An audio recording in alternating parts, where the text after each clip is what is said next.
dia a todos. Hoje a aula é sobre Doppler para avaliação do transplante renal. Algumas considerações gerais. A dosagem cerca de creatinina e ultrassom são usados rotineiramente na investigação de complicações pós-transplante, e o ultrassom com Doppler é o principal método de imagem para avaliar as alterações morfológicas e hemodinâmicas. Aqui nós temos as principais complicações do transplante, são distribuídas em 6 grupos. Complicações urológicas, que podem ser decorrência de urinoma, cálculo e obstrução, coleções líquidas, como hematoma, linfocele, infecções e abscessos, disfunção do enxerto e complicações vasculares estão aqui destacadas porque serão mais abordadas nessa aula. Quanto à disfunção do enxerto, seria por necrose tubular aguda, rejeição, hiperaguda crônica e aguda, toxicidade por medicamento e doença da fase terminal. As complicações vasculares já seriam estenose da artéria renal, isquemia, infarto, fístula arteriovenosa, pseudaneurismas e trombose da via renal. Neoplasia também é outra complicação que pode vir com carcinoma de células renais, linfoma e doença linfoproliferativa pós-transplante. E, por fim, a recorrência da doença de base. As indicações de ultrassom vascular no rim, eles se dividem como indicações no pós-operatório imediato e no pós-operatório tardio. Então, no imediato, seria por suspeita de rejeição aguda, necrose tubular aguda, estenose da artéria renal, trombose tanto arterial quanto venosa, e também, dependendo da quantidade de líquido, pode comprimir os vasos e cursar com diminuição de irrigação, também com isquemia e infarto renal. No pós-operatório tardio, já seria a indicação devido à suspeita de rejeição aguda crônica, toxicidade à medicação imunossupressora, suspeita de fístula arteriovenosa intrarrenal, que tem como principal etiologia a biópsia, alterações da função renal, isso veio pelo exame laboratorial, que vai dar o norte, e disfunção crônica do enxerto. A técnica de avaliação, paciente em decúbito dorsal, não precisa de preparo prévio, já que o enxerto está implantado na fossa ilíaca do paciente, então ele utiliza a convexa principalmente, e, eventualmente, também, durante o exame, você pode usar a linear para avaliar melhor a parte do campo proximal, tem mais resolução. No modo B, a gente vai fazer a varredura do enxerto, tanto no eixo axial como no longitudinal, para avaliar a morfologia, ver a diferenciação córtico-medular, como está aqui nessa imagem, ver se existem alterações parenquimatosas, presença de coleções perenxerto, mensurar tamanho, como está aqui, e de antemão, a gente tem que ter em mente que o enxerto, após colocado, ele aumenta de tamanho cerca de 0,1 centímetro ao mês, como forma de adaptação, então fica semelhante como se fosse um rim único nativo vicariante. Aqui só mostrando a imagem com as medidas e mostrando também a distância do enxerto para a pele, como ele é bem superficial, aqui com até 1 centímetro de distância. No modo colorido, vamos avaliar a perviedade, o padrão de fluxo, vamos ajustar o fluxo para o mais baixo possível, para ver tanto a parte arterial quanto venosa do enxerto, como está demonstrado aqui nessa imagem. Vamos aumentar o ganho o mais alto possível, sem causar extravasamento, né? Mapear os vasos intraparenquimatosos, as anastomoses, tanto arterial quanto venosa, e aqui a gente vê um panorama da vascularização completa, arterial e venosa, como falei, e aqui abaixo a gente vê a artéria ilíaca com a sua anastomose com a artéria renal do enxerto. As anastomoses são do tipo terminolateral com esses vasos ilíacos.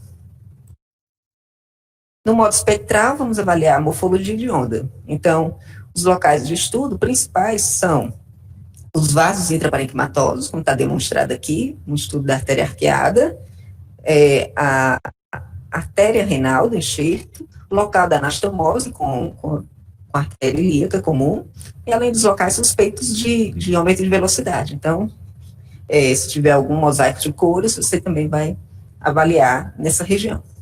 Vamos mensurar o pico de velocidade sistólica e a velocidade diastólica final na artéria ilíaca comum, próxima ao local de anastomose, e também na artéria renal, para fazer o índice renal ilíaco, que é um índice semelhante ao que a gente faz no rim inativo, com o índice renal aórtico. O índice de resistência nós vamos avaliar ou na segmentar no terço superior, médio e inferior do rim. Aqui só mostrando como é a técnica de avaliação. Nessa imagem da esquerda, nós temos uma avaliação da artéria ilíaca comum e aqui uma avaliação da artéria renal para fazer a relação renal ilíaca. Aqui mostrando agora a avaliação do segmento da artéria segmentar, da artéria interlobar, mais no interior do enxerto, e a artéria arqueada, mais próxima à cortical. A circulação venosa, a gente viu até agora a parte arterial. Agora, a avaliação da parte venosa. Na circulação venosa também vamos ver a perviedade e o padrão de fluxo, procurando por áreas de estenose e trombose. As veias estudadas são a intrarrenal, as veias intrarrenais, né? A veia renal, a anastomose e a veia ilíaca comum. Lembrando também que a anastomose é do tipo terminolateral, com a veia renal e a veia ilíaca comum, e ela costuma ser implantada mais distal em relação à anastomose arterial. Então, aqui mostrando o cursor do Doppler, no local da anastomose, a gente tem a veia ilíaca comum e a veia renal, só para mostrar como é que é o traçado do espectral. E aqui abaixo a gente vê um mosaico, a gente vê nessa área aqui um mapeamento em cores, mostrando a veia ilíaca comum, a veia renal com sua anastomose e as veias intrarrenais, intraparenquimatosa. Bom, algumas alterações do parênquima no modo colorido, vamos ver algumas situações. A isquemia focal seria uma ausência de fluxo em determinada região do enxerto. Então, nessa imagem aqui, a gente vê uma área de hipoperfusão local e o restante bem perfundido, no modo Power Doppler. O aumento de resistência seria também um fluxo diminuído globalmente ou um fluxo ausente na região cortical. Essa região é a primeira a sofrer quando tem isquemia.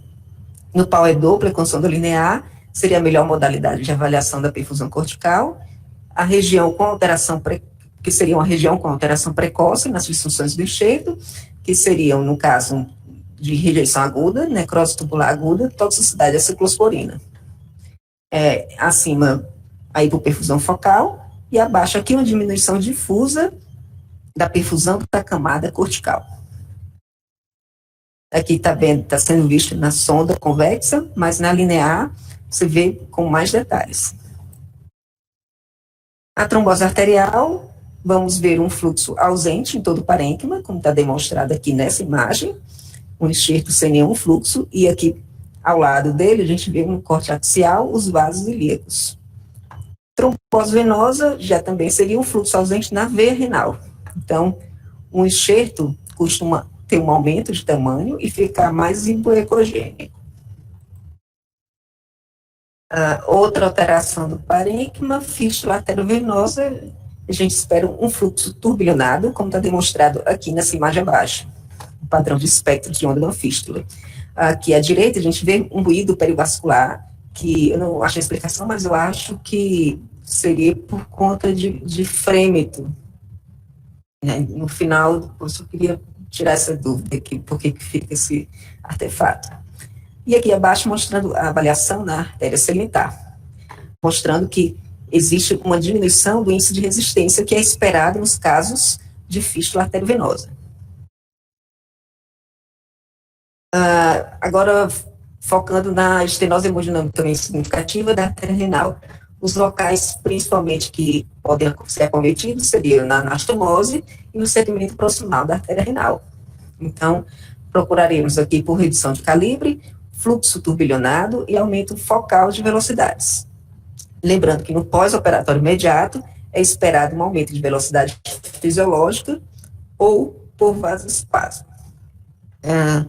Aqui mostrando a artéria renal normal, e à direita, uma artéria renal de um rim transplantado, aqui mostrando um mosaico de cores, um local suspeito de estenose, que foi visto no espectral com aumento de velocidades. Aqui deu 484, e assim, bem acima de 250 centímetros por segundo. Os parâmetros hemodinâmicos que eu peguei no guia prático seriam, para a estenose, né, hemodinamicamente significativa, seria uma velocidade de pico sistólico superior a 250 centímetros por segundo, ele já dá no intervalo, o índice renal ilíaco variando de 3 a 3,5, a partir disso aqui em diante estaria com índice de resistência elevado, né, significativa, e tempo de aceleração no hilo renal maior que 100 milissegundos. Já no caso da artéria renal constante, esses parâmetros são maiores. Então, já seria um pico de velocidade sistólica acima de 280 e um índice renal ilíaco acima de 4. Aqui, aproveitando a mesma figura do slide anterior, mostrando um mosaico de cores e um aumento de velocidade nessa artéria renal. Tem também parâmetros para a veia renal. Na estenose, a gente vai ver o turbilhonamento do fluxo com aumento de velocidade, e no guia prático ele fala que um aumento de 3 a 4 vezes em relação à velocidade pré-estenótica já seria uma estenose da veia renal. Obstrução, ausência de fluxo na veia renal e um aumento do índice de resistência nas artérias parenquimatosas. Então, a gente espera uma diástole zero ou até mesmo reversa. Aqui mostrando uma área de anastomose venosa, com um mosaico de cores e um aumento de velocidade. Está bem elevada para uma V, 209 centímetros por segundo. Aí teria que ver com o segmento anterior, se ele triplica em relação a ele. Resistência vascular renal, de preferência medir das interlobares. O livro fala que ele representa melhor a vascularização do enxerto. A comparação entre os valores iniciais e evolutivos, eles fornecem informações importantes tanto para o prognóstico, intercorrências, evolução e eficácia terapêutica. Então, seria sempre bom a gente comparar com o exame anterior. Como critério de índice de resistência, o livro coloca como índice de resistência normal variando de 0,6 a 0,7, e inespecífico seria um índice entre 0,7 e 0,8, e o aumento da resistência quando fosse maior que 0,8. O índice de pulsatilidade eu não vejo utilizar tanto, mas o livro coloca como normal até 1,2, inespecífico entre 1,2 e 1,5, e aumentado quando está acima de 1,5. Aqui ele colocou, mas deve ser o IP. Na coluna da esquerda, mostrando aqui valores de índice de resistência normal até 0,7 na artéria segmentar e interlobar. Então, observa aqui o espectro do gráfico em relação à coluna da direita. A gente já chama atenção aqui de longe, sem medir, que a velocidade diastólica final está muito baixa, então já leva a suspeitar um índice de resistência também elevado, né, que nesse caso estava maior que 0,8. Os critérios diagnósticos ainda na resistência vascular renal, o índice de resistência, ele pode alterar, ou lesão direta da parede vascular e ou edema intersticial, e nessas duas situações nos leva a pensar em rejeição aguda e necrose tubular aguda. Os índices, ele fala que são muito úteis quando associados às alterações clínicas e laboratoriais, porque sozinhos não são capazes de dizer a etiologia da disfunção. E diástole reversa nas segmentárias interlobas pode ser observada na rejeição grave, só que a gente tem que descartar trombose da veia renal. Quando a diástole reversa está presente, está geralmente associada a um sinal de pior prognóstico. Aqui uma artéria segmentar, mostrando uma diástole reversa, e aqui abaixo foi feito um estudo da vascularização venosa, e foi observado que ela está presente, então descartando uma possível trombose de via renal. Então, nesse caso aqui, é um sinal de pior prognóstico. Eu utilizei como referência o Guia Prático de Ultrassonografia. Finalizamos aqui a aula.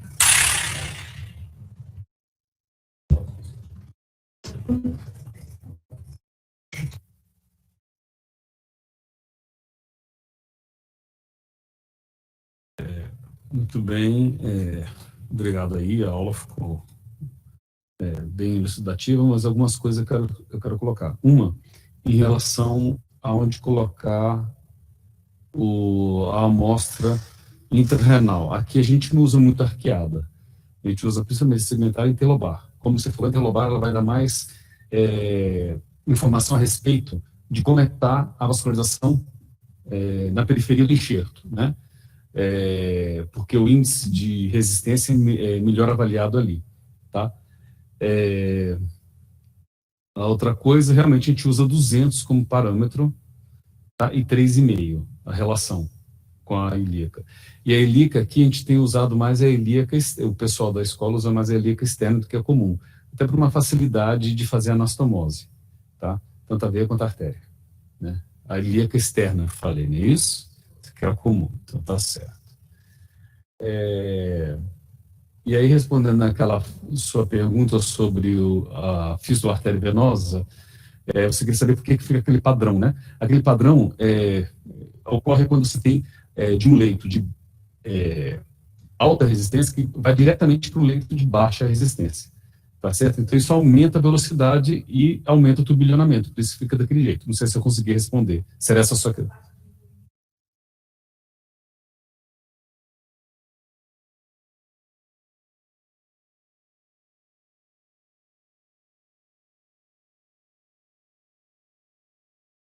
Não, então, isso ocorre por quê?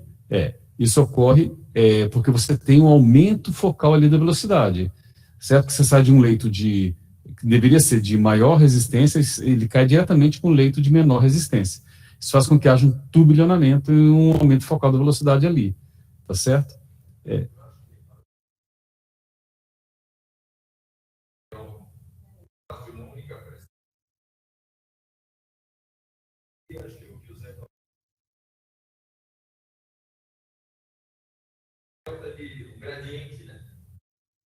Isso.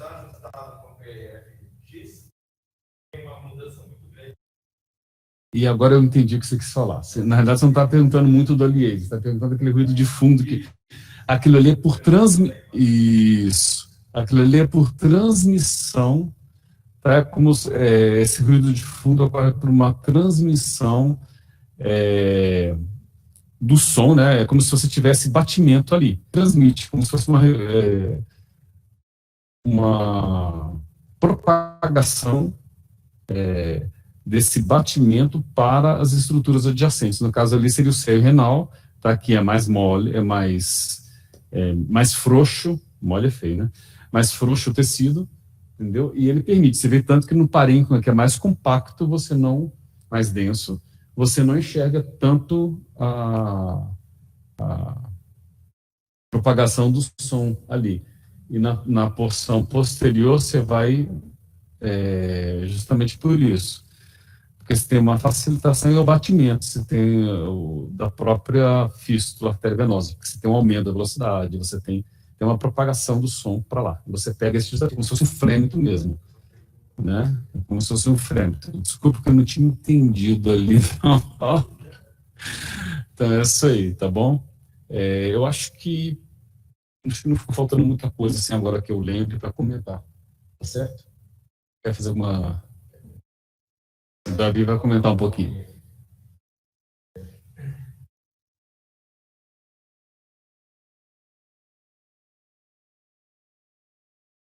Tem, o pessoal tá lá.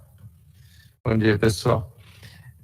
São as observações aqui que são mais históricas. Eu não vou falar nada da aula, não, mas é interessante para a gente contextualizar, né? Eu sou muito chato com terminologia, né? Que até fiz menção a isso na outra aula. Um termo que eu gosto muito de usar, assim, como princípio, você tem que usar os termos que o colega usa, né? Se um cirurgião usa a terminologia do cirurgião, porque dá uma familiaridade. Então, você usou o termo certo aqui, que é enxerto, né? Algumas pessoas vão falar transplante, né, rim transplantado. Enxerto é o termo. Enxerto renal, né? Enxerto hepático, enxerto cardíaco, e assim vai. Então, esse é um termo corrente. Voltando um pouquinho, o Zé comentou algumas coisas aqui da escola.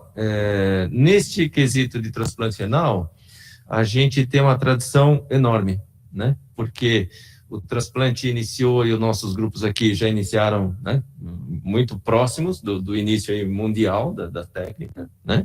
O Hospital do Rim e Hipertensão hoje, ele é recordista de número de transplantes na América Latina, né? Transplanta o número diários, em torno de 3 casos diários, né? E o Hospital São Paulo também faz a avaliação de transplante em paralelo. Quer dizer, são 2 instituições irmãs, né? Mas o Hospital do Rim prevalece. E o professor Sérgio foi responsável pela coordenação da imagem do Hospital do Rim, ao longo de muitos anos, né? E tinha um aparelho excepcional. Eu cheguei a trabalhar lá. Então, a gente teve um contato precoce e muito consolidado de transplante, né? Então, a gente aqui tem essa tradição de conhecer transplante. Um exemplo que eu iria dar, de associar ideias, né? Da ciclosporina, da toxicidade. Uma das coisas que a ciclosporina predispõe é linfoma. E você comentou de complicação neoplásica sendo linfoma, né? Só faltou ali faltou não, né? Só não foi citada a associação. E um dos primeiros casos que chegou para mim para fazer um relato de caso foi linfoma de bexiga em paciente recebendo ciclosporina transplantada, né? Um espessamento assim muito chamativo, né? Que não era inflamatório, era linfoma. Exclusivo da bexiga, sem linfoma sistêmico. Então, assim, um assunto desse a gente tem que valorizar o nosso histórico, né? A gente tem bastante experiência, a gente, digo, como departamento, como, né, pessoas envolvidas. E outra coisa só que eu ia comentar para os residentes, mas é um conceito que eu gosto também, você citou a diástole reversa, né? A diástole reversa é bem associada a esse tipo de obstrução venosa, né? Então, ela é encontrada na torção testicular, né? Torção ainda subaguda, quando o fluxo não interrompeu por completo. Você vê que tem fluxo arterial, você coloca o espectro e vem diástole reversa.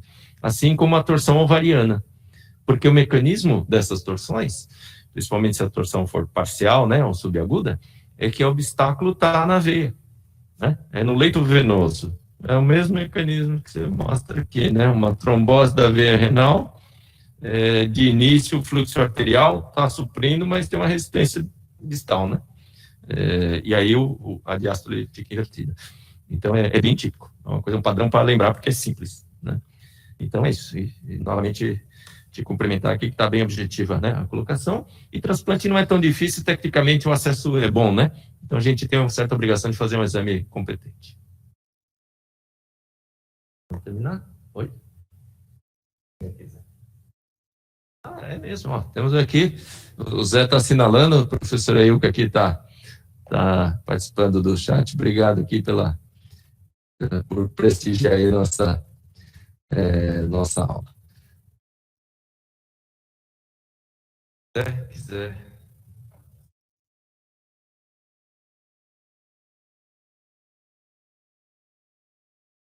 Então, se alguém tiver algum comentário, mais uma vez também gostaria de agradecer a doutora Ilka, que, nossa, por favor, doutora Ilka, nossa, bem só somar. A sumidade aqui.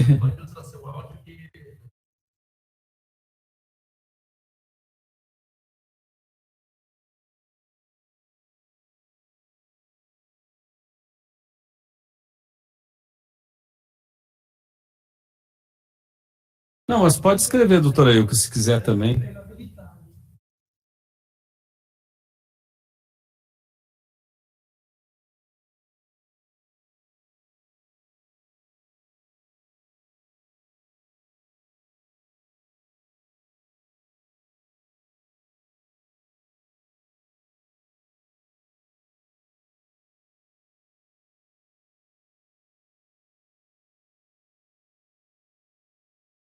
Na aba de baixo tem o microfone Isso. Tem o áudio e tem, por exemplo, para ser observado, né?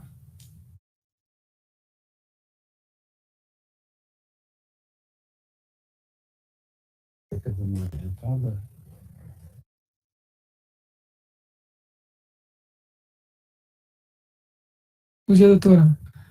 Abaixo dos slides tem um botão com microfone. É só clicar nele e habilitar o seu microfone.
Muito bom, doutora Ilka. Ótimo. Obrigado aí. Comenta assim que o aspecto é importante, mas não é específico, né? E talvez tenha uma mesma gênese aí de um obstáculo do leito distal, né? E, na verdade, é o que o colega quer saber também, né? Se a gente falar que não tem necrose tubular, fica comprometido aí o tratamento. Tá bom, obrigado. Então, se alguém quiser colocar mais alguma coisa, alguma pergunta. Então, eu vou encerrando a reunião aqui. Doutora Ilka, muitíssimo obrigado. Esperamos contar com a sua participação mais vezes, porque isso só vem engrandecer aqui a gente. Um abraço a todos e boas atividades para todo mundo.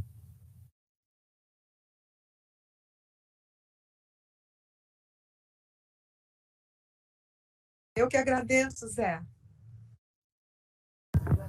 Oh, que bom. Abraço. Para encerrar a reunião, não é que eu entrei no celular, no meu computador, no meu notebook, eu vou ter que Ótimo. ativar.